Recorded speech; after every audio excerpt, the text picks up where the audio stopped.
2021 travel agency নিবন্ধন ও নিয়ন্ত্রণ সংশোধিত আইন পাশ করা হয় সংসদের মাধ্যমে।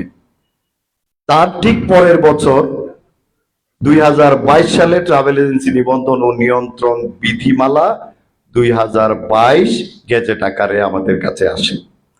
তার মানে ট্রাভেল এজেন্সি নিবন্ধন এবং নিয়ন্ত্রণের ক্ষেত্রে আমরা একটা পূর্ণাঙ্গ আইনের আওতায় ইতিমধ্যে আছি, যেখানে যাত্রী সেবা থেকে শুরু করে কি কি করণীয়, কি কি বর্জনীয় এবং আমাদের জেল থেকে শুরু করে জরিমানার বিধান সবকিছু এখানে উল্লেখ করা রয়েছে।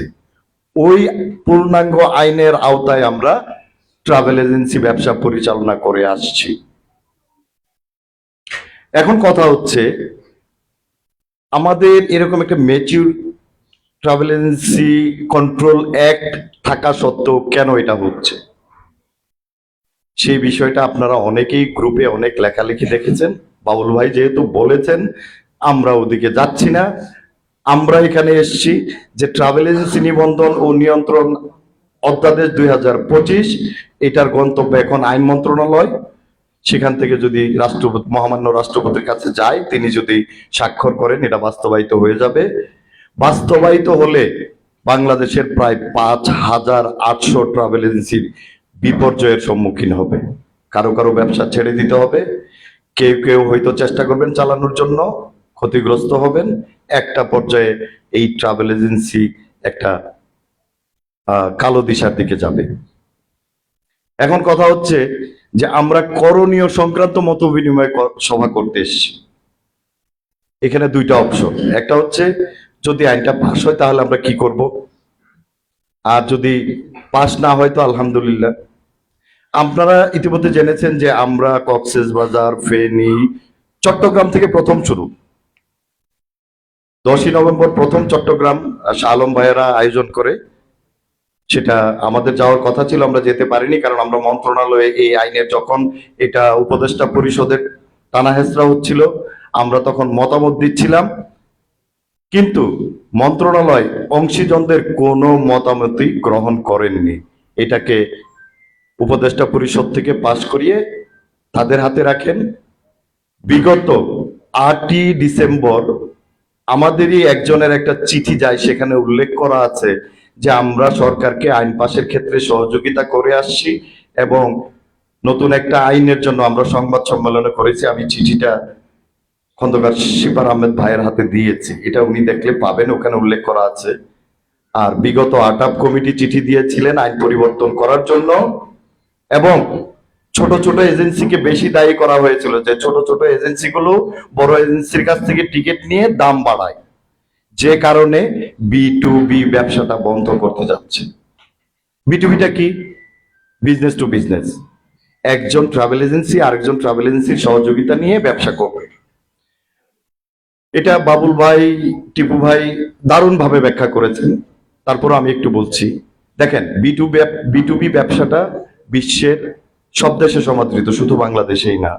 আপনারা যদি গ্রোসারিতে যান, একটা দোকানে যদি আপনি 10টি পণ্য চান, 2টা না থাকলে অন্য দোকান থেকে নিয়ে আসে কিনা? আপনি ঔষধের দোকানে যান, ঔষধের দোকানে যদি 5টা আপনি ঔষধ চান, একটা না থাকলে পাশের ফার্মেসি থেকে নিয়ে এসে আপনাকে সেবাটা দিয়ে থাকে।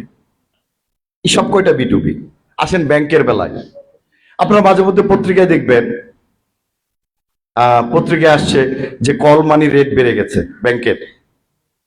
ব্যাংকে যখন গ্রাহকদের টাকা উত্তোলনের চাপ বাড়ে, তখন তারা এক ব্যাংক আরেক ব্যাংক থেকে কল মানি নেয় উচ্চ সুদে। এটাও ব্যবসা, এটাও B2B।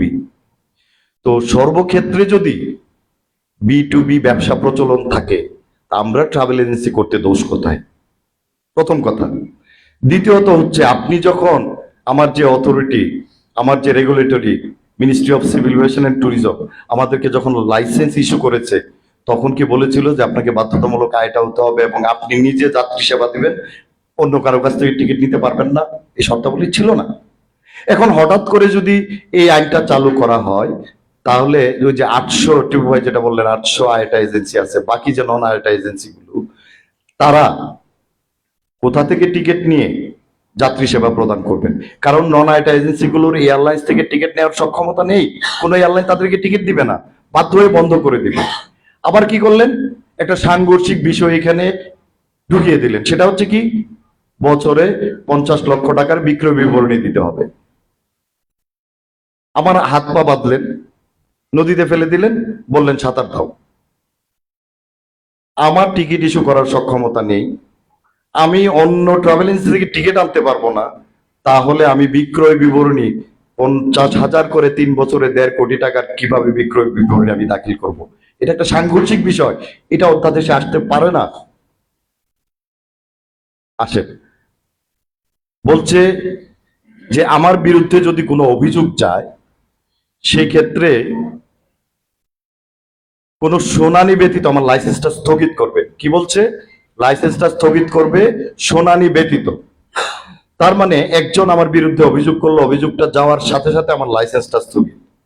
আপনারা জানেন, আমার যখন মিনিস্ট্রি অফ সিভিল এভিয়েশন লাইসেন্সটা হয়, তার উপরে আমরা এটা পাই, ঠিক কিনা? তার সাথে আমরা হজ লাইসেন্স পাই, তার সাথে আমরা উমরা লাইসেন্স পাই।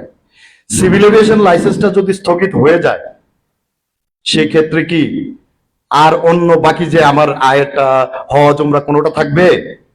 কোনোভাবেই থাকবে না। চূড়ান্ত ভাবে প্রমাণ হলো যে আমি এই অপরাধটা করিনি, যেটা আমার উপরে অভিযোগটা এসছে সেটার জন্য আমি দায়ী না। এখন আমাকে দায় মুক্তি দিলেন, এর মধ্যে যে আমার এতগুলো ক্ষতি হয়ে গেল, আমার সব কয়টা আয়টা সহ হজ উমরা লাইসেন্স বাতিল হলো, এবং আমার যে ব্যবসার সুনাম নষ্ট হলো, এটার ক্ষতিপূরণ কে দিবে? এটা এটা একেবারেই সাংঘর্ষিক একটা বিষয়। আমার কথা হচ্ছে, আমি যদি অপরাধী হই, আমার লাইসেন্স বাতিল করেন, আমাকে জরিমানা করেন, আমার জেল দেন, যদি আমি সাব্যস্ত হই যে আমি দোষী। তার আগে শুনানি ব্যতীত আত্মপক্ষ সমর্থনের সুযোগ না দিয়ে আমার লাইসেন্স বাতিল করবেন, ইট ডাজন্ট মেক সেন্স। আমার কথা হচ্ছে যে লাইসেন্স বাতিল করতে হলে শুনানি করে আত্মপক্ষ সমর্থনের সুযোগ দিয়ে দোষী সাব্যস্ত হলে আপনি, আমাদের যে অথরিটি আছে, যে কোনো সিদ্ধান্ত নিলে আমাদের কোনো আপত্তি নেই। আর একটা বিষয় এসছে, ট্রাভেল এজেন্সির ভৌত ঠিকানায় রিক্রুটিং এজেন্সি থাকতে পারবে না। এই আমাদের যে অধ্যাদেশ, এখানে যে ট্রাভেল এজেন্সির authority K? Ministry of civil aviation tourism, আমাদের যে বেসামরিক বিমান পরিবহন ও পর্যটন মন্ত্রণালয়। আর রিক্রুটিং এজেন্সির অথরিটি হচ্ছে BMET, bureau of man power and employment training. দুইটার আলাদা আলাদা অথরিটি থেকে যদি আমি লাইসেন্স নিয়ে ব্যবসা করি, তাতে মোকাটেরই কি ক্ষতি আর বিএমইটির বা কি ক্ষতি? আর আপনি নিয়ন্ত্রণ করবেন আমাকে ট্রাভেল এজেন্সি লাইসেন্স, আপনি অন্য একটা বিষয়কে কেন এখানে নিয়ে আসবেন? আমি তো নিবন্ধিত এবং নিয়ন্ত্রিত মোকাটের দ্বারা, মিনিস্ট্রি অফ সিভিল এভিয়েশনের। বিএমইটির সাথে আমাকে কেন এখানে রিলেট করা হলো, এটাই আমার মাথায় ঢোকে না। এটা একেবারেই মানে যা ইচ্ছা তা করার মতো। আবার বলছে পরিবারের সদস্য ছাড়া ট্রাভেল এজেন্সি লাইসেন্স হস্তান্তর করা যাবে না। তার মানে কি, ট্রাভেল এজেন্সি লাইসেন্সটা বিক্রি করা যাবে না? পরিবারের সদস্য তো এমনি উত্তরাধিকারী সূত্রে পায়। টিউবে যেটা ব্যাখ্যা করলেন, পরিবার কাকে বলে? বাবা মা, স্বামী স্ত্রী, ছেলে মেয়ে। তো এদের কাছে তো বিক্রি করতে হয় না, তো অন্য কারো কাছে। আমি আপনাদের কাছে একটু জানতে চাই যে আপনার লাইসেন্সটা আপনি তিল তিল করে গড়ে তুললেন, একটা পর্যায়ে আপনার কোনো উত্তরাধিকারী নেই, আপনি চিন্তা ভাবনা করলেন এই ব্যবসাটা আর করবেন না, বয়সের ভারে আপনার আর সম্ভব না। এখন যদি আপনার এই দীর্ঘ 30 বছরের গড়া টাকা বিনিয়োগ করা এবং সুনাম তৈরি করা, এটা বিক্রি করে যদি আপনি টাকা পান, তাতে সরকারের কি ক্ষতি? আর এটা বিক্রি করলে মার্কেটে কি প্রভাব পড়বে, এটাই আমার মাথায় ঢোকে না। আমি ট্রাভেল এজেন্সি বিক্রি করবো, আরেকজন কিনে নিয়ে ব্যবসা করবেন, সেই ক্ষেত্রে ট্রাভেল এজেন্সি মার্কেটে বা এয়ারলাইন ইন্ডাস্ট্রিতে কি ধরনের প্রভাব পড়তে পারে আমার মাথায় ঢোকে না। আপনারা একটু বিবেচনা করে দেখবেন। আরেকটা বিষয় এসছে যে জেল আর জরিমানার বিধান, যেটা 1977 সালে ছিল 2000 টাকা জরিমানা, 6 মাসের জেল। 13 সালে 6 মাসের জেল, 3 লক্ষ টাকা জরিমানা। 21 সালে 6 মাসের জেল, 5 লক্ষ টাকা জরিমানা। আমি তিনটা, একটা অধ্যাদেশ, দুইটা আইনের কথা বললাম, বিধিমালা তো আছেই এখানে। তো এখন এই অন্তর্বর্তীকালীন সময়ে যেখানে আমার একটা পূর্ণাঙ্গ আইন আছে, জেল জরিমানার বিধান আছে, এইখানে কেন এটা বৃদ্ধি করে আপনার 10 লক্ষ টাকা আর 3 বছরের জেল? আমরা একটা পশ ব্যবসা করি, অভিজাত ব্যবসা করি। এখানে যদি জেল এবং জরিমানার বিধান বৃদ্ধি করতে থাকেন একের পর এক, তাও আবার অন্তর্বর্তীকালীন সময়ে, তাহলে এখানে তো নেতিবাচক প্রভাব পড়ে। এটা তো কোনো ইতিবাচক বিষয় না। আমি চাই অন্তর্বর্তীকালীন সময়ে যেন এই অধ্যাদেশটা পাস না হয়। আপনারা তো জানেন যে আইন পাস হয় জাতীয় সংসদের মাধ্যমে। এটা যে মন্ত্রণালয় থেকে দেয়, মন্ত্রী পরিষদে যায়, তারপরে আইন মন্ত্রণালয় এটা সংসদে পাঠায়। তার আগে অংশীজনদের সাথে কথা বলতে হয়। বিভিন্ন একটা আইন পাস করতে কমপক্ষে 2 বছর সময় লাগে। অংশীজনদের সাথে বসতে হয়, তাদের মতামত নিতে হয়, যারা অ্যাসোসিয়েশনে আছে, যারা বড় ব্যবসায়ী আছে, যারা লার্নেড আছে, তাদের কাছ থেকে জানতে হয়। আমরা প্রায় 400 ট্রাভেল এজেন্সি থেকে মতামত দিয়েছি। প্রত্যেকটা বিষয়ের উপর আমাদের ইয়ে ছিল, নেতিবাচক মতামত ছিল, কোনোটা তারা গ্রহণ করেনি। তো অংশীজনদের মতামত না নিয়ে যদি আপনি আইন পাস করেন, তাহলে এটা কি অংশীজনদের সুবিধার জন্য করছেন নাকি অংশীজনকে বিপদে ফেলার জন্য করছেন? এইটাও বোধগম্য নয়। ফাইনালি আমি যেটা বলবো সেটা হচ্ছে যে এই অবস্থায় অলরেডি আপনারা জানেন যে জাতীয় সংসদ নির্বাচনের শিডিউল ঘোষণা হয়েছে। এখন এই অন্তর্বর্তীকালীন সময়ে কোন ধরনের অধ্যাদেশ না করে অংশীজনদের মতামত নিয়ে নির্বাচিত সরকারের আমলে যদি কোনো ধরনের সংশোধনী আনতে হয় আনেন, কিন্তু অন্তর্বর্তীকালীন সময়ে আমরা কোনো ধরনের অধ্যাদেশ চাই না। আর যে অধ্যাদেশটা হতে যাচ্ছে একটা ট্রেডকে বিপর্যয়ে ফেলে। আপনারা জানেন প্রত্যেকটা ট্রাভেল এজেন্সি এআইটি দেয়, টিকিট ইস্যু করার সাথে 0.3% অ্যাডভান্স ইনকাম ট্যাক্স সরকার পায়। যদি এই খাতটা বন্ধ হয়ে যায়, সরকারের হাজার হাজার কোটি টাকা এখান থেকে আয় বন্ধ হয়ে যাবে, রাজস্ব আয়। সুতরাং দেশের স্বার্থে, ট্রাভেল ট্রেডের স্বার্থে এই আইনটা যেন পাস না হয়, অধ্যাদেশ। আর যদি কোনো সংশোধনী আনতে হয় নির্বাচিত সরকারের সময়ে হোক, এই সময়ে যেন না হয়। আরেকটা বিষয় আপনারা জানেন, আটাব নির্বাচনেরও শিডিউল ঘোষণা হয়েছে, তফসিল ঘোষণা হয়েছে। আমরা আপাতত নির্বাচন নিয়ে ভাবছি না। আমরা বিভিন্ন জায়গায় আপনাদের সাথে কথা বলছি, আরো বিভিন্ন শহরে গিয়েছি। যতক্ষণ পর্যন্ত এই অধ্যাদেশের সুষ্ঠু সমাধান না হবে ততক্ষণ পর্যন্ত আমরা আটাব নির্বাচন চাই না। আগে অধ্যাদেশের সমাধান, তারপরে আটাব নির্বাচন। আমরা আরো বৃহৎ পরিসরে যদি আমাদের কথা গ্রহণ না করে আমাদেরকে যদি এই বিপর্যয়ে ফেলে, আমরা আরো বৃহৎ কর্মসূচিতে যাব। তবে এটা শান্তিপূর্ণভাবে আপনাদের সহযোগিতা নিয়ে আমরা যদি ঢাকায় বড় ধরনের কোনো মত বিনিময় কিংবা আমরা প্রেস কনফারেন্স কিংবা আমরা যদি রাস্তায় দাঁড়িয়ে মানববন্ধন করি, তখন আপনাদেরকে আমরা সহযোদ্ধা হিসেবে এই ট্রেডের স্বার্থে, এই 5800 ট্রাভেল এজেন্সি রুটি রুজির স্বার্থে আমরা আপনাদেরকে পাশে চাই। 5000 ট্রাভেল এজেন্সি শুধু ট্রাভেল এজেন্সি না, তার সাথে যদি আমরা গড়ে 10 জন করে স্টাফ ধরি, এবারে যে কারো কম কারো অনেক বেশি, তাহলে 50,000 হয়। তাদের পরিবারে যদি 4 জন করে সদস্য ধরি, এখানে 2 লাখ লোকের রুটি রুজির ব্যবস্থা। এটা বন্ধ করে দেওয়া, এতটা নির্দয় হওয়াটা মনে হয় আমাদের মাননীয় উপদেষ্টা মহোদয় ঠিক হবে না। আরেকটা উদাহরণ দিয়ে আমি শেষ করবো, জাস্ট আমি কাউকে বিরক্তির কারণ হব না।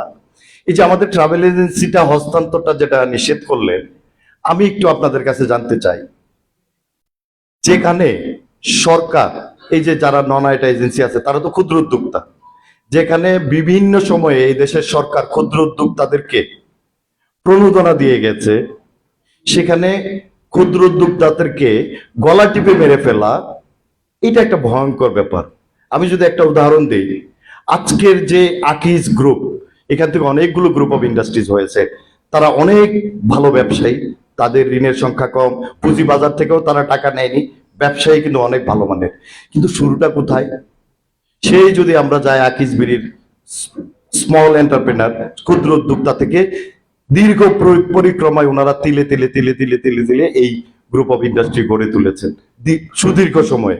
আমি যদি শিপার ভাইয়ের উদাহরণ দেই, কিংবা আমি যাত্রীকের জলিল ভাইয়ের উদাহরণ দিই, ওনারা যখন ট্রাভেল এজেন্সি ব্যবসাটা সিলেটে শুরু করেন, আতাউর রহমান ভাই আর মনসুর ভাই অন্যান্য যারা আছে, শুরুতে যারা ব্যবসাটা শুরু করেন তখন কিন্তু ছোট্ট একটা অফিস দিয়ে শুরু করেন। আজকে যদি সিলেটের কথা ভাবি, এই নামগুলো আগে আসে। ওনারা অনেক বড় ব্যবসায়ী, বাবুল ভাই বড় ব্যবসায়ী। আমি যদি মুকিত সাহেবের কথা বলি, লতিফ ট্রাভেলস এর কথা বলি, সাজু ভাই, শিটু ভাইয়ের কথা বলি, ওনাদের বাবার আমলে শুরুটা কি এই এত বড় পরিসরে ছিল? ছিল না, ছোট পরিসরে ছিল। আজকে দীর্ঘ পরিক্রমায় ওনারা অনেক বড় ব্যবসায়ী, এটা তিলে তিলে গড়ে তুলেছেন।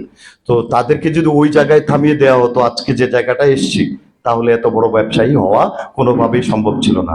আপনারা জানেন আকিজ বিড়ি ফ্যাক্টরিটা কিছুদিন আগে 1000 কোটি টাকার উপরে বিক্রি করা হয়েছে জাপানি কোম্পানির কাছে, যেটা শুরু হয়েছিল কুটির শিল্প থেকে।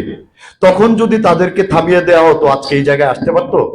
তো আমি মাননীয় উপদেষ্টার কাছে বিনীতভাবে অনুরোধ করব, স্যার, আমরা ক্ষুদ্র উদ্যোক্তা, আমাদের ট্রেডের স্বার্থে, আমাদের স্বার্থে, আমাদের পরিবারের স্বার্থে, আমাদের অফিসে যারা আমাদের অফিস কলিগ আছে তাদের স্বার্থে আপনি এই আইনটি পাশ করবেন না, এই অধ্যাদেশটি বাতিল করুন, আমাদেরকে সুন্দরভাবে ব্যবসা করে বেঁচে থাকার জন্য সুযোগ করে দিন।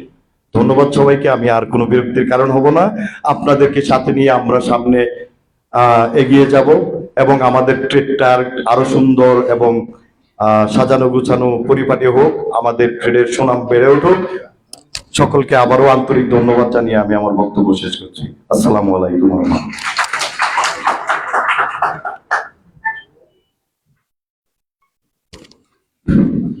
এখন বক্তব্য নিয়ে আসবেন জনাব মহিউদ্দিন সেলিম, 28 সদস্য সাম্মনি ট্রাভেলস। আমাদের মধ্যে উপস্থিত হয়েছেন আল মনসুর এয়ার সার্ভিসের স্বত্বাধিকারী মনসুর আলী খান সাহেব।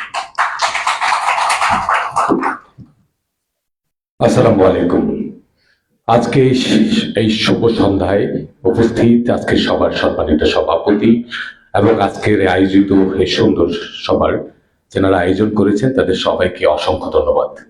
আমরা ঢাকা থেকে এসেছি, আমরা আমাদের ট্রাভেল এজেন্সি যে সকল বাইরে আছেন তাদের প্রতিনিধিত্ব করার জন্য, তাদেরকে সাথে নিয়ে সরকারের একটি অধ্যাদেশের বিরুদ্ধে কথা বলার জন্য, আপনাদেরকে জানানোর জন্য যে এইটি যদি আমরা এই অধ্যাদেশটা যদি সরকার যদি জারি করে ফেলে বা এই অধ্যাদেশটা যদি আইন হিসাবে জারি হয়ে যায়, তাহলে আমাদের যে সকল ইয়াং বা তরুণ উদ্যোক্তা আছি তাদের ভবিষ্যৎ কি হবে।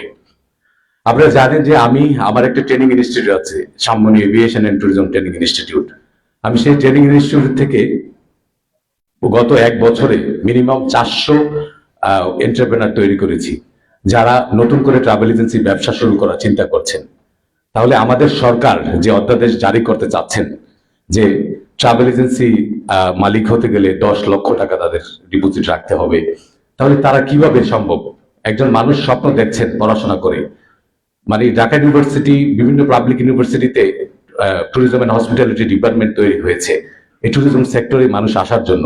সে জায়গায় আমাদের সরকার যদি এখনই আমাদেরকে গলা চেপে ধরে, তাহলে আমরা কিভাবে পারবো? আমাদের আরেকটি জিনিস, আপনারা জানেন যে অনেকেই আমরা ট্যুর অপারেটর অ্যাসোসিয়েশনের মেম্বার বা আমরা ট্যুরিজমের কাজ করি। ট্যুরিজমের একটি আইন করেছে সরকার, ট্যুরিজমের একটি অধ্যাদেশ বা ট্যুরিজমের একটি অ্যাক্ট করেছে সরকার, যেটি নিয়ে আমরা ট্যুর অপারেটররা বিভিন্ন সময় সেই বিষয়গুলি নিয়ে সরকারকে আমরা বিভিন্ন প্রতিবাদ সমাবেশ করেছি। সেখানে সরকারের একটি কথা যে এখন নির্বাচিত সরকার ছাড়া কোনোভাবেই সেই আইনের সংশোধনী আনা যাবে না, নির্বাচনীয় সংসদ বা সরকার ছাড়া। তাহলে এই অধ্যাদেশ কেন, এই তত্ত্ব বা এই যে আমাদের যে সরকার আছে ওনারা এই অধ্যাদেশ কেন এখন জারি করতে হবে? এই অধ্যাদেশ তো ওনারা জারি করতে পারবে আমাদের নির্বাচিত সরকার যখন আসবেন তখন। তাই আমরা সকল সচেতন ট্রাভেল এজেন্সি মালিক, আমরা যারা ভবিষ্যৎ চিন্তা করছি, আজকে যিনারা এখানে বক্তব্য দিয়ে গেলেন, আমরা যাদেরকে এই সিলেটে এসে দেখলাম যে যারা এই ট্রাভেল এজেন্সি থেকে শিল্পপতি হয়েছেন, আমরা কি একদিন শিল্পপতি হতে চাই না? তাহলে আমাদের সবাই তো আমরা জলিল ভাইয়ের মতো হতে চাই, বাবুল ভাইয়ের মতো হতে চাই, যিনারা শ্রদ্ধেয় আছেন টিপু ভাইয়ের মতো হতে চাই। তাহলে আমাদের সবার ঐক্যবদ্ধ হতে হবে, ঐক্যবদ্ধ হয়ে সরকারের এই কালো আইনের বিরুদ্ধে সবার দাঁড়াতে হবে। আমরা যদি একজন করে দাঁড়াই তাহলে হবে না। আমরা সবাইকে দাঁড়াইতে চাই, সরকারের প্রতিবাদ জানাতে চাই, আমরা সবাই মিলে এই কালো অধ্যাদেশের বিরুদ্ধে দাঁড়াতে চাই। আমরা বাংলাদেশের ট্যুরিজম ইন্ডাস্ট্রিকে এই বিশ্বের দরবারে আরো অনেক দূর এগিয়ে নিয়ে যেতে চাই। আপনারা জানেন যে বাংলাদেশের এই রেমিটেন্সের 4% অবদান রাখে এভিয়েশন এন্ড ট্যুরিজম ইন্ডাস্ট্রি।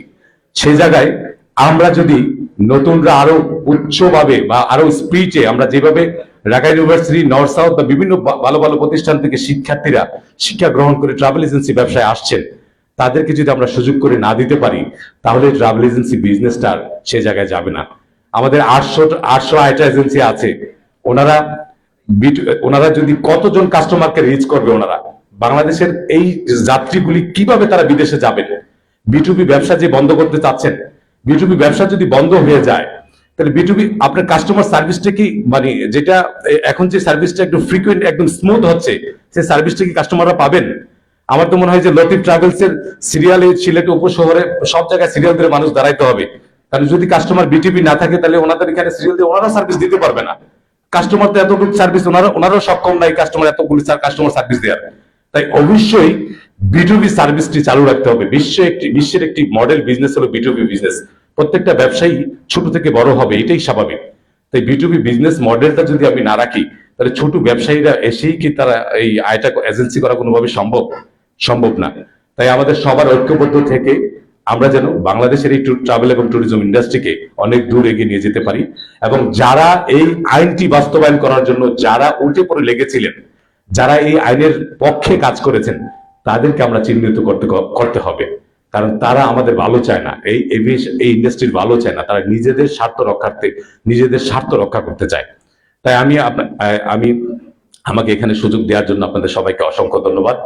আমি চাই আমরা সবাই ঐক্যবদ্ধ হয়ে এই অধ্যাদেশের এই অধ্যাদেশের বিরুদ্ধে দাঁড়াবো। আমরা সবাই দরকার হলে মাঠে নেমে, আমরা ঢাকা শহর দরকার হলে আমরা ব্লক করে দিব, তারপরও এই অনির্বাচিত সরকার যেন কোনোভাবে এই অধ্যাদেশ পালন না করতে পারে। আমরা চাই নির্বাচিত সরকার আসুক, নির্বাচিত সরকার আমাদের ট্রাভেল এবং ট্যুরিজম ইন্ডাস্ট্রি নিয়ে ওনারা চিন্তা করুক, রিসার্চ করুক, আমাদের সাথে বসুক, তারপরে এই অধ্যাদেশ জারি করুক। তাই সবাইকে ধন্যবাদ জানিয়ে, আমাকে সুযোগ দেওয়ার জন্য অসংখ্য ধন্যবাদ জানিয়ে আমি বিদায় নিচ্ছি। আসসালামু আলাইকুম রহমতুল্লাহ।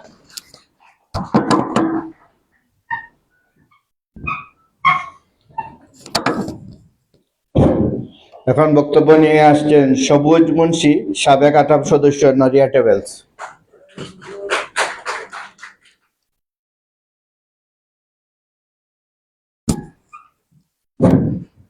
বিসমিল্লাহির রহমানির রহিম।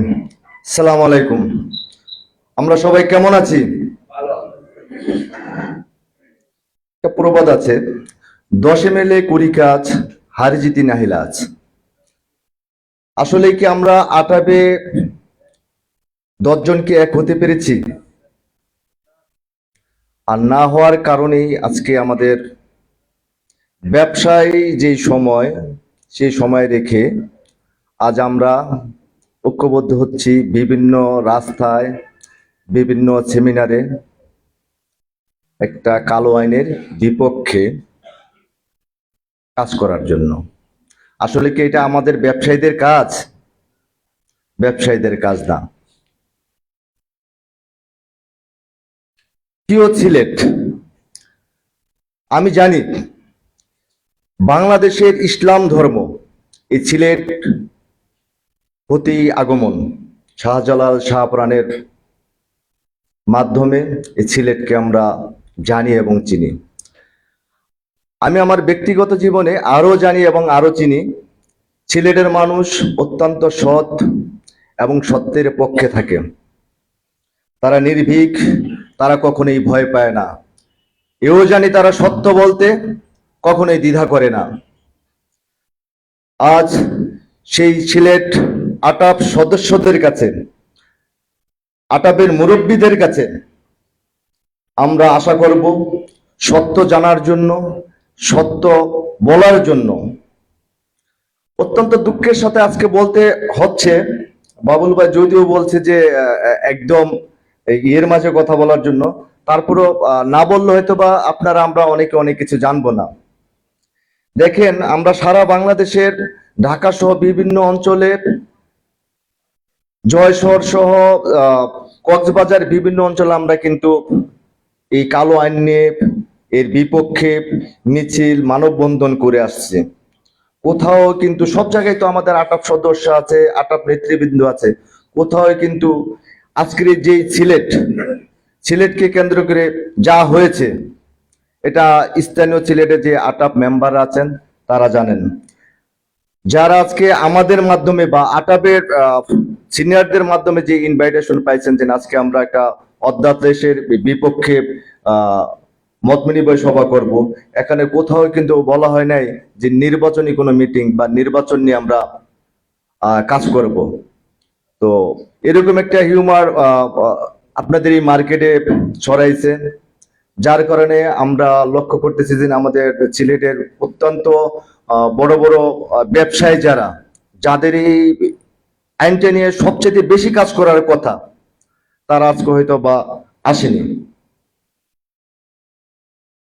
আপনাদের কাছে শুধু একটি বিচার দিয়ে যাব, আর বেশি কিছু বলবো না।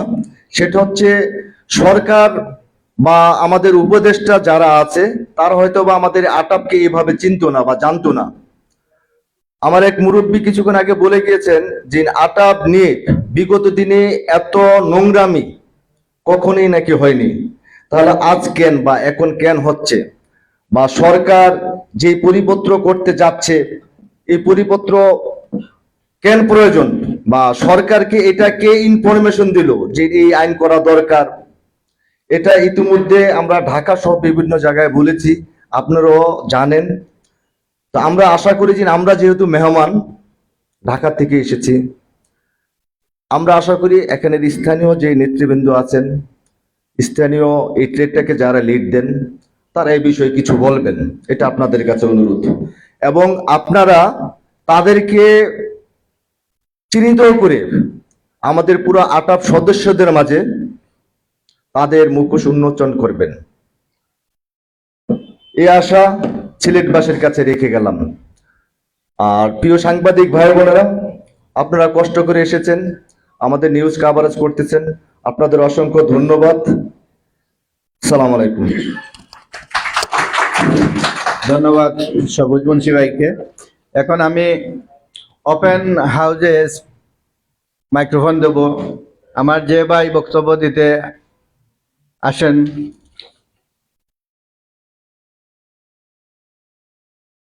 আমাদের সিলেট অঞ্চলে যদি কোনো ভাই বক্তব্য রাখতে চান তাইলে রাখতে পারেন। কেউ কি রাখবেন, মতামত দিবেন? কেউ যদি মতামত বা বক্তব্য রাখতে চান তাইলে আমরা দুই চার ভাইজনকে সুযোগ দিব। আমরা যদি আপনারা চান তাইলে মতামত দিতে পারেন আপনারা, আর যদি না দিতে চান তাইলে আমরা ডায়াসে করবো, চলে যাব মুরব্বীদের কাছে। ওকে, আমার মনে হয় কোনো ভাই মতামত দিবেন না। ফারুক ভাই কিছু বলবেন? হ্যাঁ, আসেন আসেন ফারুক ভাই বলবেন, আমাদের ফারুক ভাই বলবেন। শামীম টেবিল এক্সপ্রেসের স্বত্বাধিকারী জনাব ফারুক ভাই। আসসালামু আলাইকুম।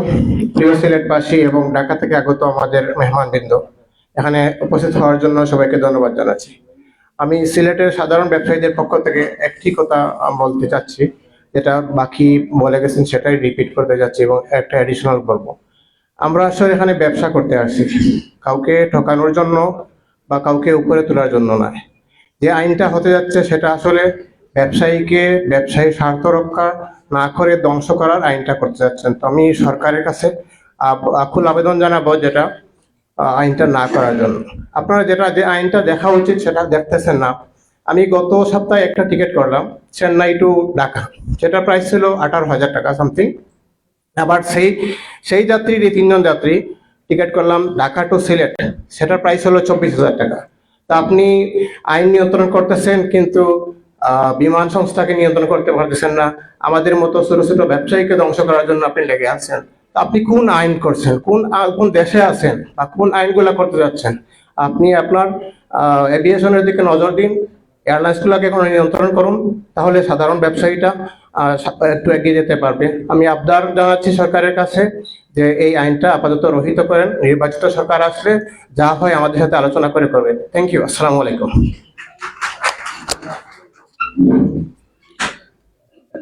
এখন আমি বক্তব্য নিয়ে আসার জন্য আহ্বান করছি জহিল কবির চৌধুরী শিরু, চেয়ারম্যান হাব সিলেট জোন, সাবেক চেয়ারম্যান হাব সিলেট জোন।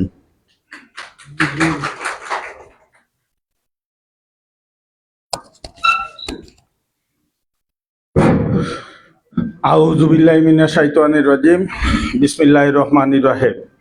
আজকের এই মত বিনিময় সভা সম্মানিত সভাপতি শ্রদ্ধাভাজন আতাউর রহমান চাচা সহ আমাদের ট্রাভেল ট্রেডের মুরব্বী জলিল ভাই, শিপার ভাই, মনসুর ভাই সহ আমরা যারা সিলেটে ট্রাভেল ট্রেডের ব্যবসা করি, সবাইকে আমার ব্যক্তিগত পক্ষ থেকে, আমার প্রতিষ্ঠানের পক্ষ থেকে, আটাবের পক্ষ থেকে আসসালামু আলাইকুম।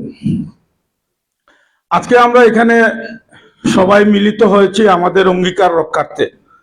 কারণ আমাদের সামনে যে কালো আইন, যে অধ্যাদেশ এই সরকারের তত্ত্বাবধায়ক সরকারের উপদেষ্টা মহোদয় জারি করেছেন, সেটার শুরু থেকেই আমরা কিন্তু পায়ে পা মিলিয়ে, কাঁধে কাঁধ মিলিয়ে একসাথে এটার প্রতিবাদ করেছি। এখানে কার ব্যানার, কোন ব্যানারে কি প্রতিবাদ হচ্ছে, কে ডেকেছেন, সেগুলার কোনো তোয়াক্কা করি নাই। কারণ আমাদের বিপদটা যখন এসেছে তখন আমাদের সবার জন্য এসেছে। এটা আয়টা এজেন্সির জন্য এসেছে, নন আয়টা এজেন্সির জন্য এসেছে। এখানে আমাদের পুরা ট্রেডের উপরেই একটা কালো আইন চাপিয়ে দেওয়া হয়েছে। এবং আমি আশা করব, আমি আজকের এই সবার মাধ্যমে আপনারা নিশ্চয়ই অনেক বিষয়গুলো অবগত হয়েছেন। আমি আশা করব আমাদের আজকে যারা আমাদের এই ট্রেডের ঢাকার নেতৃবৃন্দ যারা এসেছেন তাদেরকে ধন্যবাদ জানাই। অনেক জিনিস আমাদের জানা ছিল না, অনেক কালো আইনের অনেক বিষয়গুলো আমরা সিলেটে বসে জানতে পারিনি। আপনারা এসেছেন, আমাদেরকে অবগত করেছেন। আপনাদের যে কোনো আন্দোলনে, আপনাদের যে কোনো ডাকে অবশ্যই অবশ্যই আমরা সাড়া দিব। এখানে ট্রেডের মধ্যে বিভিন্ন মত, দল, উপদল থাকে। আমরা কিন্তু সিলেটবাসী বিগত হাব নির্বাচনে, বিগত বিভিন্ন বিষয়ে আমরা যে ঐক্যবদ্ধ তা প্রমাণ করেছিলাম, সেটা আপনারা সবাই সাক্ষী। ভবিষ্যতেও আমরা ইনশাল্লাহ আমরা সবাই ঐক্যবদ্ধ থেকে, আপনারা ঢাকা থেকে আরো কোনো প্যানেলের, আরো কোনো গ্রুপেরও যদি আমাদের এই কালো আইনের বিপক্ষে আসেন, আমরা সবাই একসাথে বসবো, আমরা এই কালো আইনের বিপক্ষে কথা বলবো, আপনাদের ডাকেও আমরা সাড়া দিব। কিন্তু এখানে কোনো দয়া করে আপনাদেরকে অনুরোধ করছি, আজকে যারা উপস্থিত হয়েছেন, যারা উপস্থিত হন নাই, তাদেরকে বলছি, তাদের উদ্দেশ্যে বলছি, আপনারা সবাই আসুন, সবগুলা মিটিং এ আপনারা অংশগ্রহণ করুন। বিগত দিনে আমরা কিন্তু সবাই কাঁধে কাঁধ মিলিয়ে আমাদের এই মানববন্ধন যে কর্মসূচি ছিল, আমরা সবাই ছিলাম সেখানে আমরা তাকাইনি কে কোন দলের, কে কোন উপদলের, কে কোন গ্রুপের, কে কোন প্যানেলের।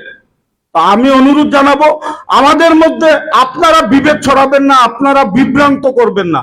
এখানে কখনো নির্বাচনের যখন ইস্যু আসবে, আপনি আপনার পছন্দমতো প্যানেলের পক্ষে যান, আপনি আপনার পছন্দমতো প্যানেলের পক্ষে কাজ করেন, আপনি নির্বাচন করেন। কিন্তু এখানে নির্বাচনের কোনো বিষয় না, এটা আমাদের রুটি রুটির উপর হামলা।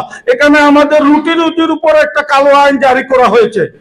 এখানে যেই আসুক সবার ডাকে আমরা সাড়া দিব এই কালো আইনের বিরুদ্ধে। আমি আপনাদেরকে কৃতজ্ঞতা জানাচ্ছি। আজকে এই শীতের রাত্রে আগামী 3 দিন সিলেট কেন সারা বাংলাদেশে ছুটি, অনেকে হয়তো আজকে উপস্থিত হতে পারেননি। আমি তাদেরকে অনুরোধ করব, আপনারা আজকের যে বিষয়বস্তু যেটা, সেটা নিয়ে আর একটু চর্চা করুন, আরেকটা জানুন আমরা কোন বিপদের মধ্যে পড়তে যাচ্ছি। এই কালো আইন যদি আমরা বাতিল করতে না পারি, তাহলে আমাদের এই ট্রাভেল ট্রেডটা ধ্বংস হয়ে যাবে। সবাইকে ধন্যবাদ জানিয়ে আমি আমার বক্তব্য শেষ করছি। আসসালামু আলাইকুম। ধন্যবাদ জহিরুল হক শিরু আপনার মূল্যবান বক্তব্যের জন্য। এখন বক্তব্য নিয়ে আসবেন খন্দকার শিপার আহমদ, সাবেক চেয়ারম্যান সিলেট হাব এবং সাবেক সভাপতি chambers of commerce industries.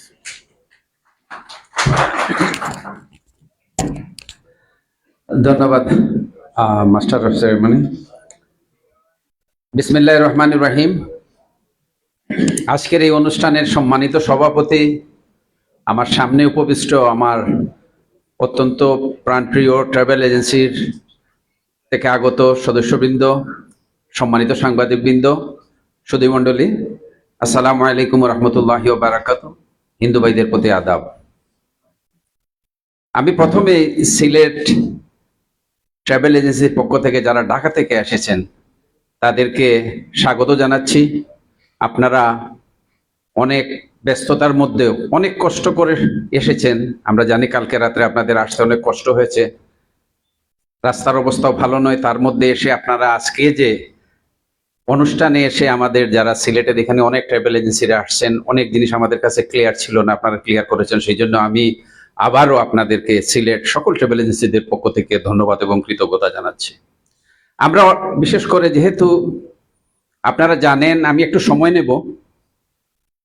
Travel এজেন্সির ব্যবসা আমি বিশ্বাস করি, বা আমরা এখানে যারা আছি বিশ্বাস করি, এখানে আমাদের সাংবাদিক বৃন্দরা আছেন তারাও বিশ্বাস করেন, একটা অত্যন্ত মর্যাদাপূর্ণ একটা ব্যবসা, সফিস্টিকেটেড বিজনেস। আমি বিশ্বাস করি না, আমি এটা মনে প্রাণে বিশ্বাস করি বিদায় আমার ছেলেকেও এই ট্রেডে এনেছি। আমরা আশা করব এখানে যারা আছেন অনেকেই আমাদের ছেলেদেরকে এখানে ব্যবসায় নিয়ে এসেছি। কেন এনেছি? এটা একটা মর্যাদাপূর্ণ ব্যবসা। এখানে অনেক এজেন্সি আছেন, আগে বলেছেন কে বোধহয় জুম্মান ভাইটাকে বলেছেন, আমিও রেজিস্টার্ড এজেন্সি ছিলাম পর্যায়ক্রমে, আমি অনেক পথ পরিক্রমা করে আজকে এটা এসেছি। এখানে অনেক ভাইয়ারা আছেন, আমরা অনেক জিনিস ক্লিয়ার ছিল না, আমিও বিভিন্ন কারণে ব্যবসা থেকে আমার ছেলেকে ইনভলভ করাতে হয়েছে। একটা জিনিস আমরা যদি চিন্তা করি, আজকে যারা ঢাকা থেকে এসেছেন এখানে যারা সাংবাদিক বৃন্দ, তাদেরও কিন্তু কলমে অনেক জোর আছে, অনেক কিছু বলতে পারবেন। আমাকে বলা হচ্ছে যে আপনি ব্যবসা করবেন 10 লক্ষ টাকা দেবেন, আর না আপনি রেজিস্ট্রেশন নেবেন, আমার লাইসেন্স নেবেন, আমাকে 10 লক্ষ টাকা দেবেন, কিন্তু আপনি ব্যবসা করতে পারবেন না।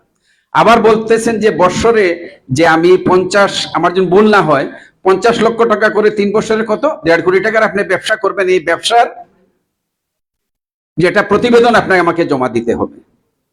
আপনিই বলতেছেন আমি ব্যবসা করতে পারবো না, আপনিই বলতেছেন আমাকে ব্যবসার প্রতিবেদন জমা দিতে হবে, আবার 10 লক্ষ টাকাও দিতে হবে।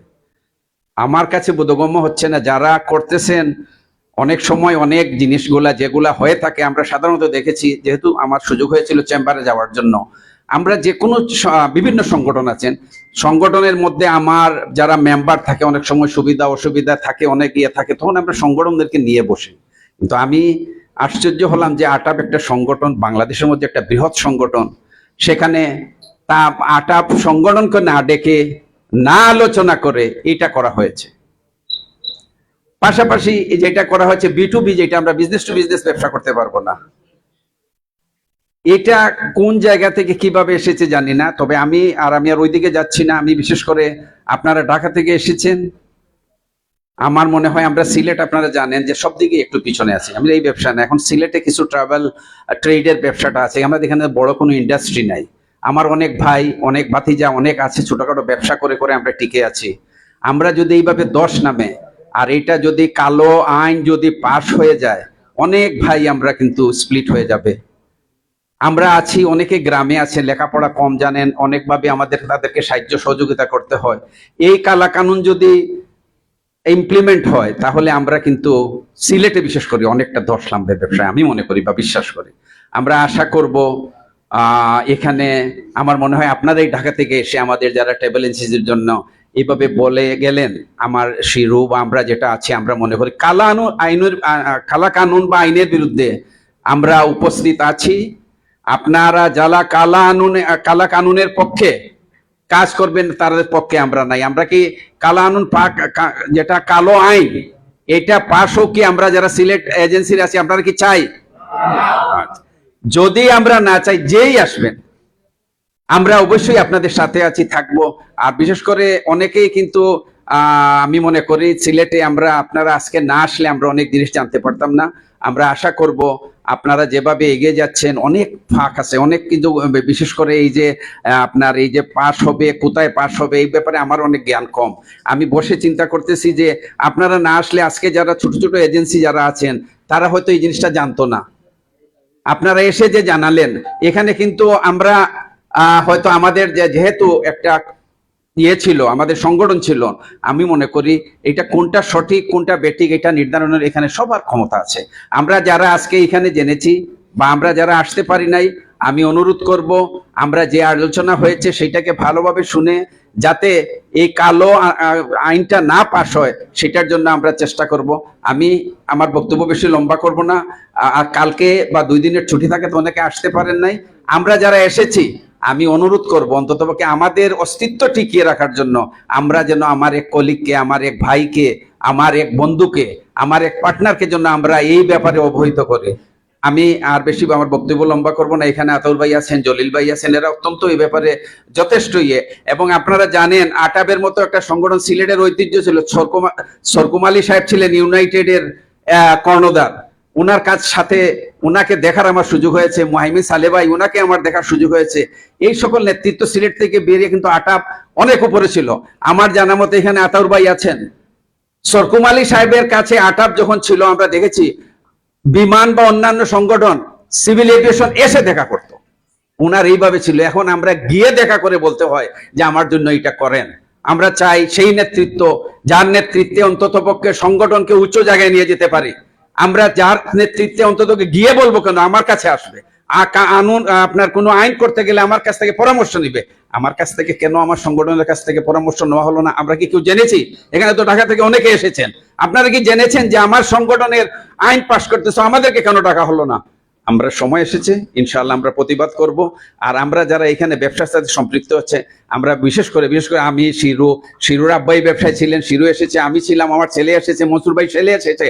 আমরা আমাদের সন্তানের জন্য, আমরা আমাদের এখানে সিলেটের ব্যবসায়ীদের জন্য আমরা ঐক্যবদ্ধ আছি। আপনাদেরকে বললাম আপনারা যেভাবে ঢাকা থেকে কষ্ট করে এসেছেন, যদি ঢাকায় যাওয়া লাগে আমরা সিলেটের যারা আছি এই আইনের জন্য আমরা ঢাকাতে যাব ইনশাল্লাহ।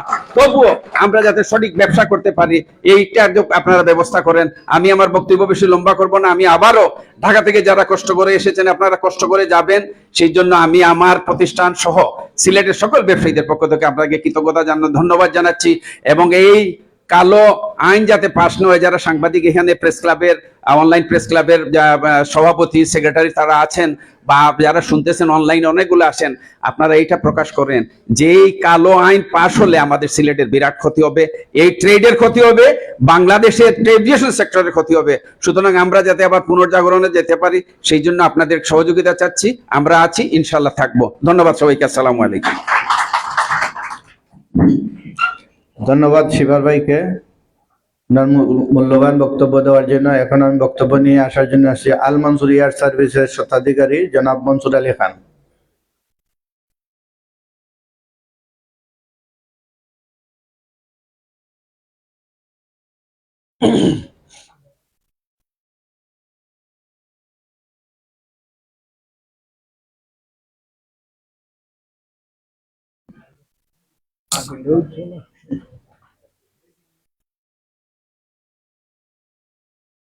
আসসালামু আলাইকুম রহমতুল্লাহ। আমি খুবই আনন্দিত যে আজকের যে ঢাকা থেকে যারা আসছেন, এবং আমি আপনাদের প্রতি কৃতজ্ঞতা জানাচ্ছি, কারণ আমাদের সিলেটের অনেক এজেন্সি আজকের যে মূল্যবান বক্তব্যগুলো আপনারা এখানে পেশ করেছেন সবাই হয়তো অবগত না। এই জন্য আমি আপনাদের প্রতি কৃতজ্ঞতা জানাচ্ছি। পাশাপাশি আমাদের সিলেটের যত ট্রাভেল এজেন্সি আছে এবং সবাই স্বতঃস্ফূর্তভাবে এখানে এসেছেন, এই জন্য আপনাদেরকেও আমি ধন্যবাদ এবং কৃতজ্ঞতা জানাচ্ছি। আজকের যে বিষয়, আমরা আহত এবং আমি দুঃখ প্রকাশ করছি যে আমাদের কিছু ট্রাভেল এজেন্সি ভাইদের নিবন্ধন বাতিল করে দেওয়া হয়েছে কোনো ধরনের কোনো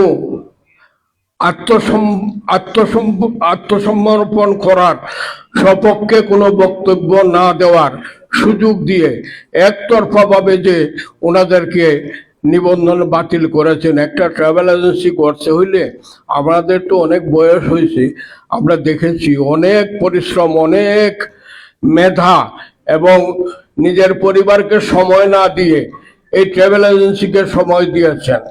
এই জন্য আমি দুঃখ প্রকাশ করতেছি এবং আপনাদের প্রতি আমি আন্তরিক সহানুভূতি জানাচ্ছি। আমি বেশি বক্তব্য দেওয়ার অভ্যাসও নাই আমার।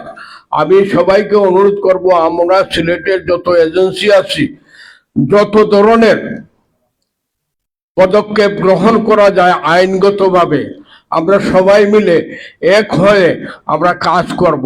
কারণ আমাদের উপরে যে একটা অধ্যাদেশ জারি করা হয়েছে এটা কোনোদিন ছিল না, এবং আমার মনে হয় না যে এই অধ্যাদেশ যদি ওনারা ফলপ্রসূ করে ফেলেন তাহলে ট্রাভেল এজেন্সির নামটা আর থাকবে না। ট্রাভেল এজেন্সি এমন এক জিনিস, আমরা যারা বিদেশে যাই, বিশেষ করে ইউরোপের কোনো দেশে গেলে ইমিগ্রেশনে জিজ্ঞাসা করে তোমার পেশা কি, যখন বলি ট্রাভেল এজেন্সি তারা খুব খুশি হয় এবং তারা ধন্যবাদ দেয় যে তুমি একজন ট্রাভেলার মানুষ এবং মানুষকে ট্রাভেল করার সুযোগ করে দাও।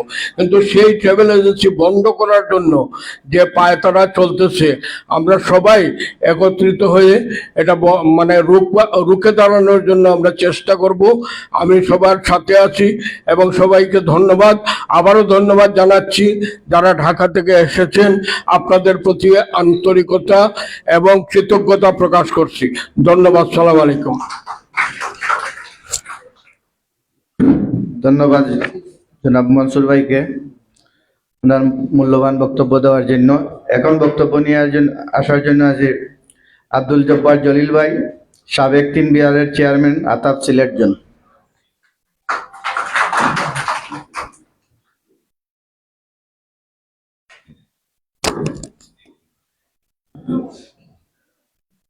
আজকের এই প্রতিবাদ সভায় সম্মানিত সভাপতি, উপস্থিত ঢাকা থেকে আগত মেহমানবৃন্দ, উপস্থিত সিলেট অঞ্চলের ট্রাভেল ট্রেডের সম্মানিত সদস্যবৃন্দ ও প্রেস মিডিয়ার কর্মকর্তা, উপস্থিত কর্মকর্তাবৃন্দ, সকলকে ধন্যবাদ জানিয়ে আমি 2-1টি কথা বলবো। আমাদের ট্রেডটি আসলে বিশ্বের মধ্যে একটা সবচেয়ে উন্নত একটি ট্রেড ছিল। আমরা দীর্ঘদিন থেকে এই ট্রেডের সাথে আমি প্রায় 25 থেকে 40 বছর হয়ে গেছে সম্পৃক্ত। আমার সাথে অনেক ভাই রয়েছে সিলেটে, যারা আমরা ব্যবসা করেছি। একটা ডিগনিফাইড প্রফেশনের ব্যবসা। আমরা খুবই আরামে ছিলাম। আমি দীর্ঘদিন সদস্য হিসাবে কাজ করেছি, তারপরে আমি আটাবের দায়িত্বশীল কর্মকর্তা হিসাবেও দায়িত্ব পালন করেছি। আর বর্তমানে বয়স হয়েছে, অবসর জীবন, ব্যবসার সাথে সম্পৃক্ত এখনো রয়েছি। আমরা খুব আরামে ছিলাম, আমাদের মধ্যে একটি ঐক্য ছিল। সমস্যা বিভিন্ন সময় হয়েছে, আমার দেখা মতো 6-7টা সমস্যা আমরা মোকাবিলা করেছি। আমরা ঐক্যবদ্ধভাবে করেছি এবং আমাদের একটাই উদ্দেশ্য ছিল যে আমাদের সকল সদস্যের স্বার্থ সংরক্ষণে আমাদের উদ্যোগ। আজকের এই আয়োজনে যারা ঢাকা থেকে এসেছেন, নিশ্চয় এরা মহৎ প্রাণ ব্যক্তি। আমি মনে করি যে আমাদের সকলের ভালোর জন্য এসেছেন। আমরা ওনাদেরকে আন্তরিক ধন্যবাদ জানাচ্ছি। আমরা সিলেটের হয়তো সবাই উপস্থিত হতে পারি নাই। উনাদের বক্তব্য এবং আমাদের সিলেটের কিছু বক্তব্য শুনে আমি কিছু উপলব্ধি করতে পেরেছি এবং উপস্থিতি সবকিছু মিলে যে ঢাকায় আমরা বিভিন্ন সমস্যায় পড়েছি, কিন্তু ঢাকায় নির্বাচনে 2 গ্রুপ 3 গ্রুপ ছিল, কিন্তু আমাদের স্বার্থের ব্যাপারে বিরুদ্ধাচরণ এবং পক্ষপাতিত্ব করার গ্রুপ ছিল না, কখনোই ছিল না। এই বছর 1.5 বছর বা 2 বছর হয় বেশি করে এটা উপলব্ধি করা যাচ্ছে যে বিভিন্ন ধরনের গ্রুপ মাঠে পর্যায়ে আমাদের যে ডিগ্রিফাইড ব্যবসা, এই ব্যবসাটাকে কলুষিত করার চেষ্টা করে যাচ্ছে।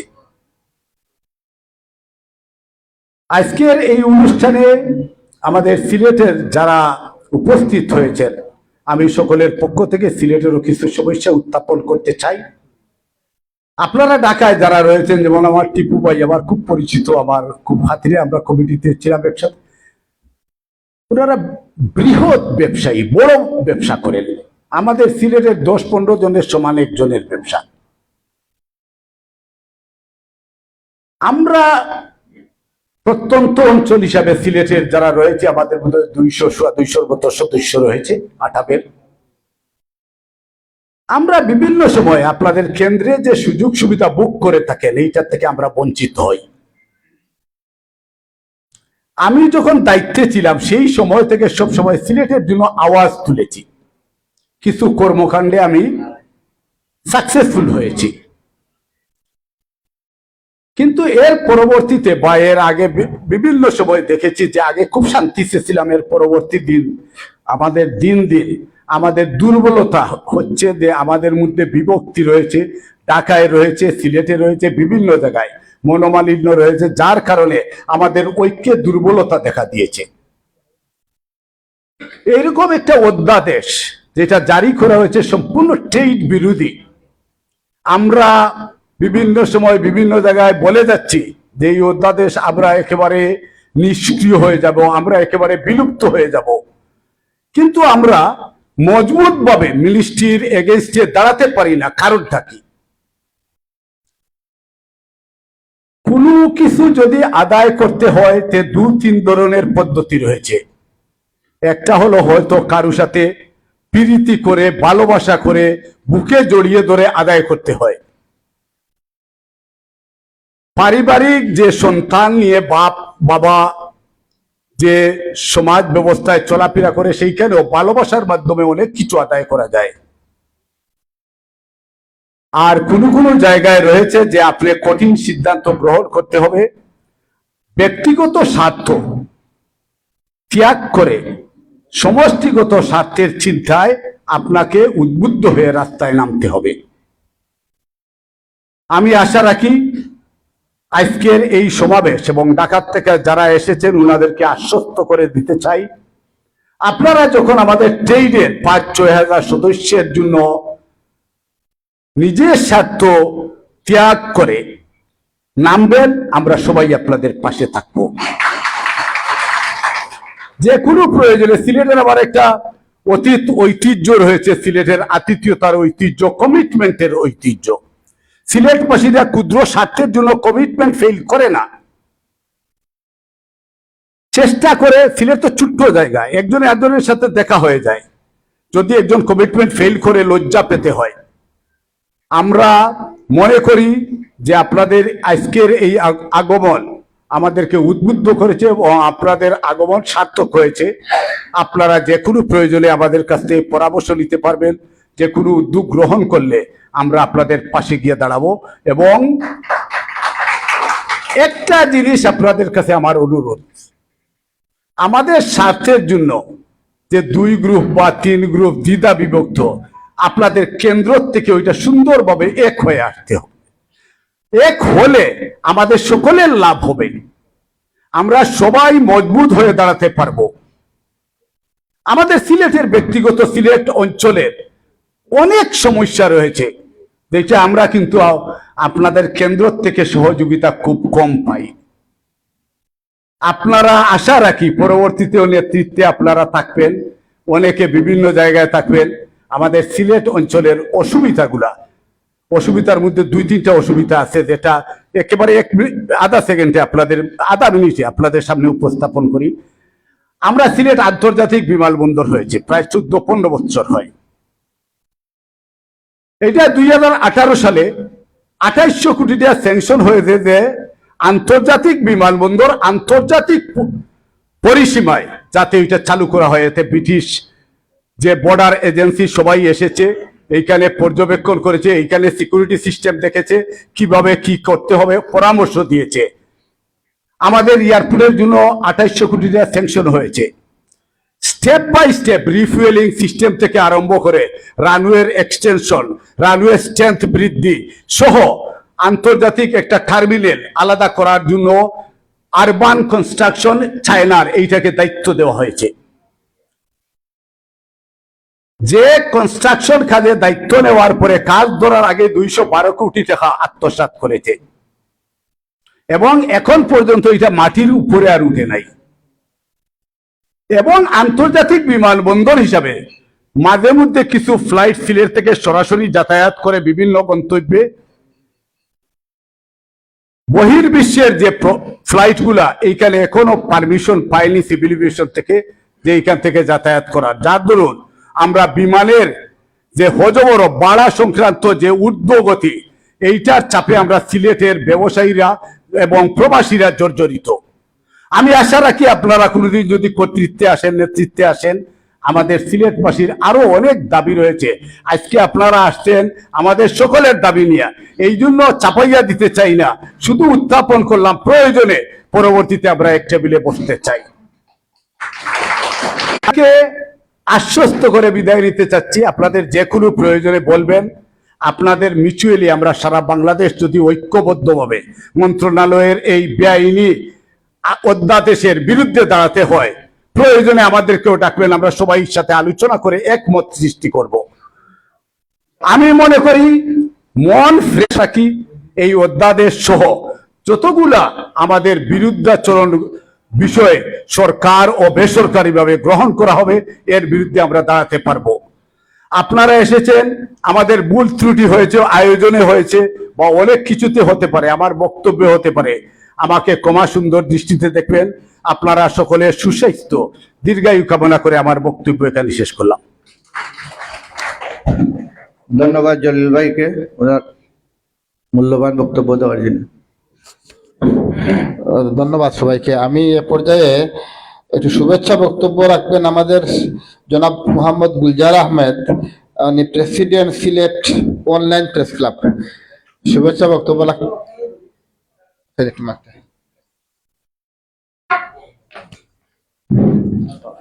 আসসালামু আলাইকুম ওয়া রাহমাতুল্লাহ। সম্মানিত ব্যবসায়ী বন্ধুগণ এবং সাংবাদিকবৃন্দ, আপনাদের বক্তব্য আমরা খুব মনোযোগের সহিত শুনলাম এবং যতটুকু আমরা বুঝতে পেরেছি যে সরকার একটি অধ্যাদেশ জারি করেছে। আমরা যেটুকু বলবো, আসলে আইন যদি ব্যবসা মাধ্যম দেওয়া হয় তাহলে প্রকারান্তরেই কিন্তু জনগণ এবং রাষ্ট্রেরই ক্ষতি হয়, এটা আমরা সবাই জানি।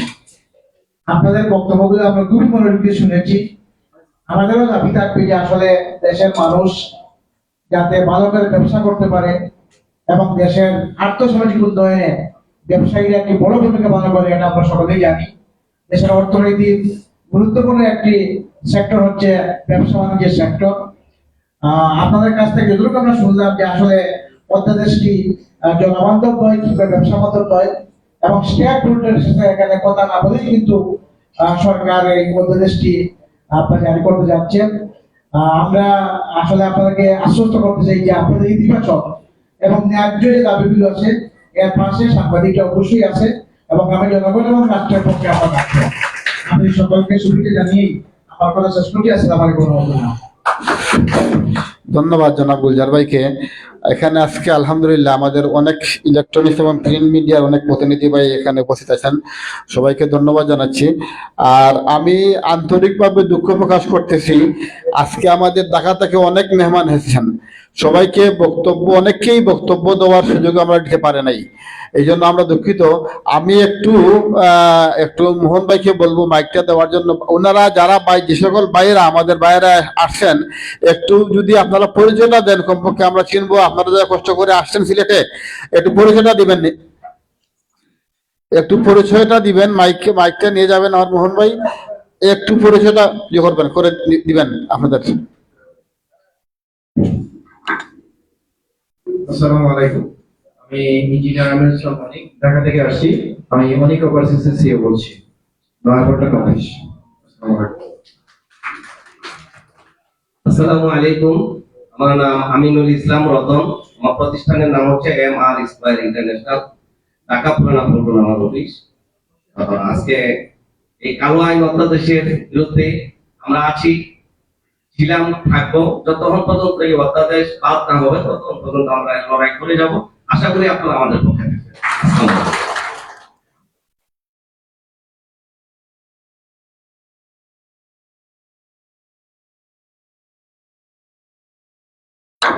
ঢাকা থেকে যে সকল বাইরে এসেছেন, ট্রাভেল এজেন্সির মালিকবৃন্দ যারা এসেছেন, আমি Kazi Niaz Morshed, travel tech BD লিমিটেডের ম্যানেজিং ডিরেক্টর হিসেবে আছি। আমার অফিস হচ্ছে মিরপুর কাজীপাড়া। আসসালামু আলাইকুম। আমি Mizanur Rahman, Mizan tours and travels এর প্রোভাইডার। আমার অফিসও পল্টনে। আসসালামু আলাইকুম ওয়া রাহমাতুল্লাহি ওয়া বারাকাতুহু। আসসালামু আলাইকুম। আমি মোহাম্মদ আকবর আলী। আমার প্রতিষ্ঠানের নাম হলো আতাইয়ারা ট্রাভেলস ইন্টারন্যাশনাল। আমার হোম ডিস্ট্রিক্ট রাজশাহী, রাজশাহীতে অফিস আছে, ঢাকাতে পল্টন অফিস। আকবর ভাই কিন্তু অনেক প্রবীণ ব্যবসায়ী এবং হাবের একাধিকবার ইসি মেম্বার ছিলেন আকবর ভাই। আতাবেরও ছিলেন, আতাব এবং হাবের ইসি মেম্বার ছিলেন আকবর ভাই একাধিকবার। আমার নাম শামীম আহমেদ। আমার প্রতিষ্ঠান হলো শামীম ওভারসিজ RL 2274। আমার অফিস ছিল ঢাকা বিক্রমপুর শতাব্দী সেন্টার এলাকায়। আসসালামু আলাইকুম ওয়া রাহমাতুল্লাহ। আমার নাম মোহাম্মদ শফিউল্লাহ। আমার প্রতিষ্ঠানের নাম মিডল্যান্ড ইন্টারন্যাশনাল। আমার অফিস নয়াপল্টন। আসসালামু আলাইকুম ওয়া রাহমাতুল্লাহ। আমার প্রতিষ্ঠানের নাম হচ্ছে ঢাকা ট্যুরিজম। আমার প্রতিষ্ঠান হচ্ছে মিরপুর। এখানে আসলে আপনাদের প্রত্যেকের কথা আমি প্রত্যেকের কথাগুলো শুনেছি। আমি মূলত দীর্ঘ 12 বছর টেলিভিশন সাংবাদিকতার সাথে জড়িত ছিলাম, দীর্ঘ 12 বছর। এখন 5 বছর যাবত এই ব্যবসার মধ্যে আছি। এই ব্যবসা থেকে কিন্তু আমার রুচি, এই ব্যবসা থেকে কিন্তু আমার রিজিক আসে, এই ব্যবসা থেকে কিন্তু আমার সংসার চলে, এই ব্যবসা থেকে কিন্তু আমার সন্তানের চিকিৎসা হচ্ছে। আমি কিন্তু বিচুলু ব্যবসার সাথে জড়িত। এখানে অনেক বড় ভাই আছেন, সবুজ ভাই আছেন, তারপরে টিপু ভাই আছেন, জুমন ভাই আছেন। এরা সকলেই কিন্তু আমাকে সহযোগিতা করছেন। আমাকে সহযোগিতা করছেন মানে কি, আমার পরিবারকে সহযোগিতা করছেন। যে কালো অধ্যাদেশ হতে যাচ্ছে বা বাস্তবায়ন করতে যাচ্ছে, এই কালো অধ্যাদেশ যদি বাস্তবায়ন হয়ে যায় তাহলে আমি আর আমার প্রতিষ্ঠান, আমার পরিবার কিন্তু রাস্তায় নেমে যাবে। আমি শুধু একা বলছি না, আমি আপনাদের সকলকে বলছি, সকলে কিন্তু বিপদগ্রস্ত হবেন। আমি একা বিপদগ্রস্ত হব না। আমরা কিন্তু একটা জিনিস কি, আমরা এখানে বসে আছি, কথা শুনছি, কেউ কিন্তু কথা বলছেন না। আমরা যখন বিপদে পড়ে যাব তখন কিন্তু আর রাস্তা পাবো না, আমরা কোনো কিছু করতে পারবো না।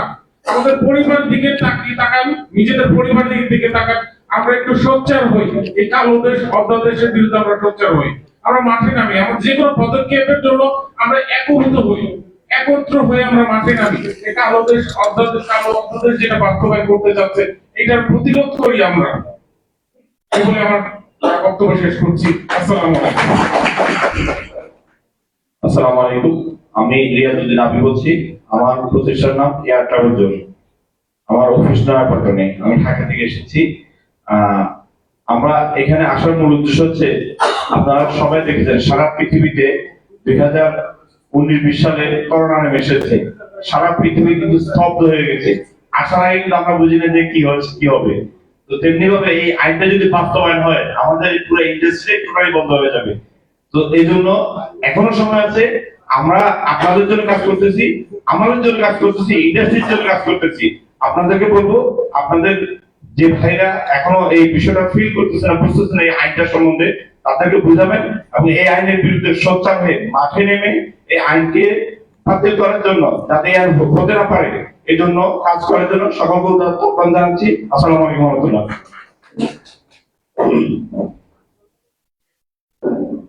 আসসালামু আলাইকুম ওয়া রাহমাতুল্লাহি ওয়া বারাকাতুহু। আমি মোহাম্মদ নাহিদ হাসান তুহিন। আমার এজেন্সির নাম হচ্ছে এয়ার ট্রাভেল গেটওয়ে। আমার অফিস হচ্ছে পল্টন চায়না টাউনে। আমার এছাড়াও হচ্ছে আমার একটা পরিচয় আছে, এখানে যারা আটাপ মেম্বার আছেন হয়তো আমার 2-1 স্টুডেন্টও থাকতে পারে। আমি পূর্ববর্তীতে আমি আটাপে 4 বছর ছিলাম। আমি আটাপের যে ট্রেনিং ইনস্টিটিউট অর্থাৎ এটিটিআই, আটাপ ট্যুরিজম ট্রেনিং ইনস্টিটিউট, সেখানে একজন সিনিয়র ইনস্ট্রাক্টর হিসেবে ছিলাম। আমার এই ট্রাভেল ইন্ডাস্ট্রিতে অলমোস্ট 1000-এর মতো স্টুডেন্ট আছে যারা বিভিন্ন মানে ট্রাভেল এজেন্সিতে মানে জব করা অবস্থায় রয়েছে। আমার এখানে আমি জাস্ট একটা মিনিট একটু সময় নিব যে আমাদের যে ট্রাভেল এজেন্সি নিবন্ধন নিয়ন্ত্রণ অধ্যাদেশ বাতিলের দাবিতে আমরা আজকে যে মত বিনিময় সভার কথা বলতে চাচ্ছি, সেই ক্ষেত্রে যে প্রধান যে বিষয়টা হচ্ছে আসলে ট্রাভেল এজেন্সির কাজটা কি বা ট্রাভেল এজেন্সি মেইন কি পারপাস ফুলফিল করে। আমি যতটুকু জানি ট্রাভেল এজেন্সির ফার্স্ট এন্ড ফরমোস্ট কাজ হচ্ছে টিকিট সেল করা। এখন টিকিট আসলে টিকিটের মাধ্যমে আমরা কি করি, অর্থাৎ টিকিটিং সেক্টরটা হচ্ছে একটা হসপিটালিটি সেক্টর। এখানে এই হসপিটালিটি সেক্টরের কাজটা কি, to give service according to need of the customer, অর্থাৎ কাস্টমারের প্রয়োজন অনুসারে সার্ভিস দেওয়া হচ্ছে টিকিটিং সেক্টরের মেইন কাজ। এখন আমার বাসায় যদি একজন মেহমান আসে, আমি যদি তাকে সেবা দিই, তো সেই ক্ষেত্রে কি সেটা কোনোভাবে আরবকারীর সাথে তুলনা করা যায় কিনা, আমি মাননীয় উপদেষ্টা মহোদয় এই কথাটি বলতে চাচ্ছিলাম। আর দ্বিতীয় নম্বর একটু সংক্ষেপ করলে ভালো হবে, শেষ পর্যায়ে তো। দ্বিতীয় নম্বর যে বিষয়গুলো হচ্ছে যে আমি এই সেক্টরে একটা অনেক আগ্রহ নিয়ে একটা স্বপ্ন নিয়ে এই সেক্টরটা শুরু করেছিলাম এবং আমি আমার স্টুডেন্টদেরকে একটা স্বপ্ন দেখিয়েছিলাম যে হচ্ছে একটা ট্রাভেল ইন্ডাস্ট্রি কিভাবে শুরু করতে হয়। তো সেই ক্ষেত্রে আমি আমার ট্রাভেল ইন্ডাস্ট্রিটা শুরু করার ক্ষেত্রে আমি তাদেরকে বিভিন্ন ভাবে বলেছি যে কিভাবে ট্রাভেল ইন্ডাস্ট্রি শুরু করবে। তো সেই ক্ষেত্রে মেইন একটা পয়েন্ট ছিল যে B2B ব্যবসা, অর্থাৎ কিভাবে B2B ব্যবসা করে আপনি সামনে আগাবেন। কিন্তু এখন আমি যেটা দেখতেছি যে আমি যে তাদেরকে যে শিক্ষাটা দিয়েছিলাম, আমার সেই শিক্ষাটা এখন একটা অগ্রহণযোগ্য মনে হচ্ছে। কেন অগ্রহণযোগ্য মনে হচ্ছে, আমি তাদেরকে বলেছিলাম তুমি অন্য একটা এজেন্সির হেল্প নিয়ে তুমি আস্তে ধীরে তুমি তোমার ব্যবসাটাকে প্রতিষ্ঠিত করতে পারবা, কিন্তু এখন সেটাকে আমরা বাতিল করে দিতে চাচ্ছি, যেটা কোনোভাবেই কাম্য না। 3 নম্বর যে বিষয়গুলো হচ্ছে যে আমাদের যে বিষয়টা নিয়ে অত্যন্ত কথা বলা দরকার ছিল, আমাদের উপদেষ্টা মহোদয় আমাদের কতগুলো ট্রাভেল এজেন্সি যেটাকে বলা অনলাইন ট্রাভেল এজেন্সি বাংলাদেশ থেকে চলে গেছে, অর্থাৎ ফ্লাইট এক্সপার্ট, ফ্লাইভার ইন্টারন্যাশনাল, ট্রাভেল বিজনেস প্রোগ্রাম, যারা মানুষের হাজার হাজার কোটি টাকা নিয়ে আমাদের এই ট্রেড থেকে পালিয়ে গেছে, তাদের